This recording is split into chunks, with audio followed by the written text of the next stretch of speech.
you're probably going to deny Jesus at some point in your life.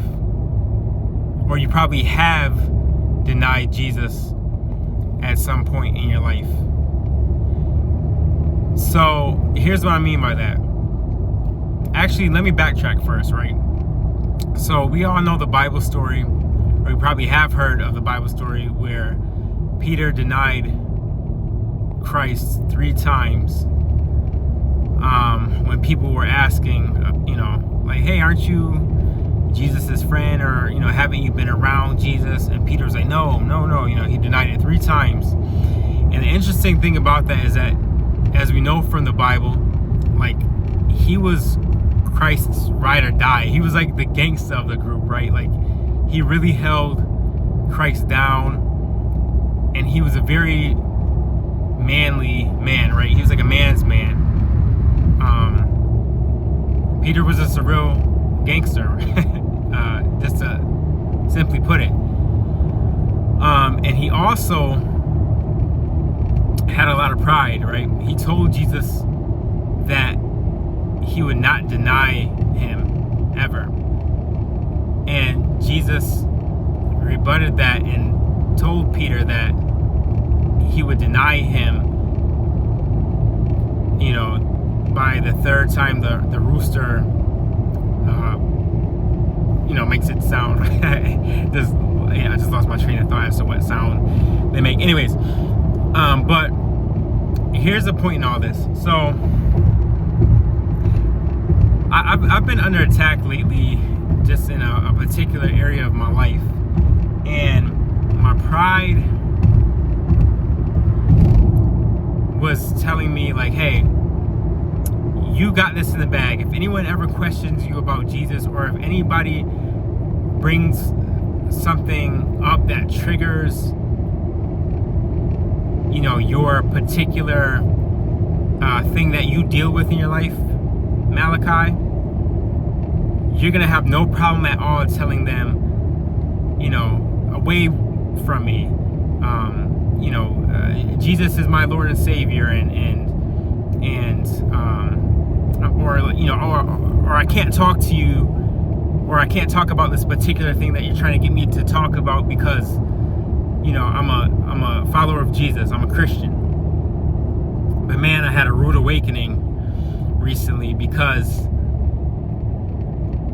there was a situation I encountered with a complete stranger, and when this stranger brought something up that triggered my flesh, triggered my sin nature,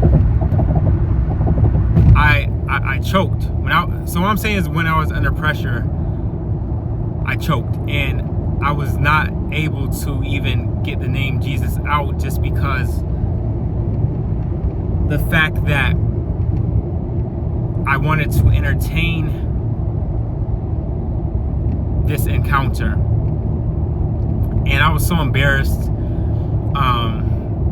following that or whatever. I'm like, man, I had an opportunity to witness to this person, or to let the name of Christ be known, but when pressure was applied, I folded. And we do this so often, but what that taught me about myself is that there's still a lot of work that has to be done in my life, and in terms of my character and my faith, right? And the strengthening of my faith in the Lord, because I don't always want to fold, right? I don't always want to be that person who's too afraid to speak up about Christ. And I think that's that's definitely a flaw, right? That's a weakness. But God, like I say, He really revealed to me, like I'm weak, and there's a character issue there that has to be built up. I have had a tendency in my life of being a people pleaser, and really thinking about what people think about me, and that has led to me compromising so many times in my life. So even if as I'm recording this video, some things are just coming to my head, like, hey, you got to stop compromising, and you have to be bold enough to stand on business. And like I said, for a second though, because I've been pretty much on a good path, I'm like, I'm gonna stand on business. But God quickly revealed to me, that was pride speaking, and not where my heart really aligned. Because what I noticed is that when pressure is applied, the true identity or that true nature is going to come out. And it came out in this particular situation when a test came about. So I'm encouraging the listener to put pride aside, be prayerful in different encounters, and ask the Lord for strength in certain situations, to even give you the words to say, and to be bold enough to stand out, and help him or ask him for help to refine you. And he will reveal certain things as time goes on, and when he allows certain testing in life, or he even decides to test you. But my prayer is that you stand 10 toes down, and if you do fall or fold, realize that there's something that God is trying to reveal, identify that, and move forward. God is gracious still, but he revealed a lot in my life. Like, comment if this video resonated. We'd love to hear your experience. Peace.